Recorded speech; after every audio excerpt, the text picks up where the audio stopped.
একটা মেয়েকে জিজ্ঞেস করা হয়েছিল বিয়ের আগে আর পরের মধ্যে পার্থক্য কি।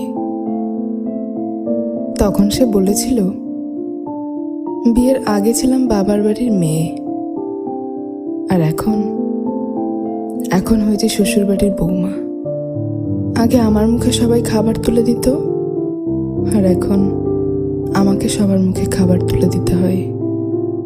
আগে একটু ব্যথা পেলে চিল্লাচিল্লি করে সারা বাড়ি মাথায় তুলে ফেলতাম, আর এখন অনেক ব্যথা পেলেও একটা শব্দ করি না।